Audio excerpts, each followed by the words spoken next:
На готування часу нема. А в апетитної є курочка смачна. Ап! Апетитна. Ап і готово. Чи вдасться ворогу в такий спосіб перемогти у війні? Що на Банковій кажуть про руйнування, яких завдали росіяни під час масованого ракетного удару 15 листопада? Скільки загалом ракет та дронів збили повітряні сили? І що тепер у США кажуть про першочергові потреби ЗСУ? Про це все, а ще про старлінки у Херсоні та руських ванік, які чомусь уже нікуди не хочуть йти. Дивіться хроніку подій 266-го дня Великої війни з Росією у матеріалі Олексія Пасака. Обстріл на мільярд? Заради чого? Під час наймасованішої ракетної атаки 15 листопада Росія використала озброєння загальною вартістю від 700 до 900 мільйонів доларів. Суму підрахували у виданні Forbes. У повітряних силах ЗСУ звітують. Загалом ворог запустив 96 крилатих ракет морського та повітряного базування, а також ударні дрони іранського і російського виробництва. Охоронці неба збили 75 крилатих ракет, також 2 ракети Х-59, 10 іранських шахедів, російський ударний дрон «Оріон» та ще один розвідувальний безпілотник «Орлан-10». Збий, його!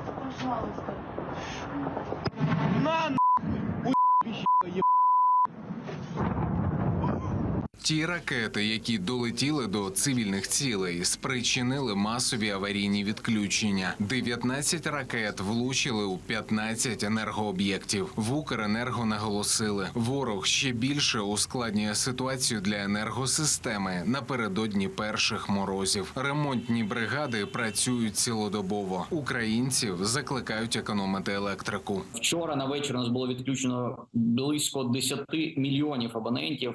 Зараз цифра набагато менша, вона на ранок була близько 2 мільйонів. Зараз у нас введені практично в усіх областях як погодинні графіки відключень, так і бувають і аварійні відключення, адже ми ще стабілізовуємо систему. Зараз відключено декілька мільйонів споживачів, цифра від 2 до 4, в залежності від години, міняється. Змінюються ситуації в нещодавно деокупованих містах. Міністерство цифрової трансформації відправило до Херсону ще понад 200 супутникових терміналів Starlink. Саме завдяки ним раніше вдалося за добу встановити у місті 5 публічних Wi-Fi точок. За 2 тижні хочуть додати ще 60 пунктів із доступом до інтернету. Зв'язок отримують і всі оперативні служби – правоохоронці, лікарі та рятувальники. Завдяки Мінцифрі через 15-20 хвилин запустимо Starlink 1 або 2 для забезпечення Wi-Fi зв'язку. Здесь весь Херсон собрався. Навіть не те, що зв'язок, ти побачив, Vodafone є, а то, коли ти рідній людині дзвониш, там слухавку беруть і не знають, що казати, чи це я, чи не я.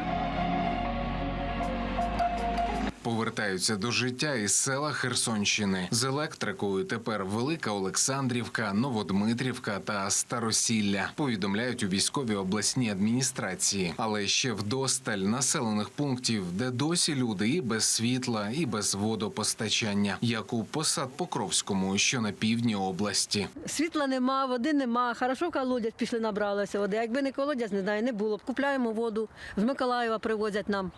Отак і сидимо. Додому попали, а хати нема, нічого нема. Зараз немає, але згодом усе буде. Так само, як і з озброєнням, якого потребують ЗСУ. Швеція повідомила, що передасть Україні системи ППО. Утім, із міркувань безпеки не поточнили, про які саме системи йдеться. Про нагальну потребу закрити українське небо від ворожих атак говорять і в Пентагоні. Я б сказав наперед, що багато в чому Україна сама визначатиме пріоритети пріоритети з точки зору того, що для неї є найважливішим. Саме українці перебувають на полі бою, і саме вони ведуть свій контрнаступ. І тому, безумовно, як свідчать ракетні удари Росії по цивільних цілях у таких місцях, як Київ, протиповітряна оборона залишається пріоритетом. І ми будемо продовжувати працювати з Україною над тим, як можемо найкраще підтримати їх з точки зору протиповітряної оборони. Нищити ворога будемо і в небі, і на землі, і у воді. У Генштабі звітують, за минулу добу ліквідовано ще понад 600 окупантів, знищено ще 10 російських танків, 24 бойові броньовані машини, 10 артилерійських систем, систему протиповітряної оборони ворога та 9 одиниць автомобільної техніки. Ваня, а что такое вообще? Что такое, Ванечка? Надо идти домой, бля. Только хуйшки, да? Ты что, умер, бля, или что? Ну, а так как это они бросают своих, бля. Это те, что кричат, что мы не бросаем своих. Олексій Пасак, 5 канал.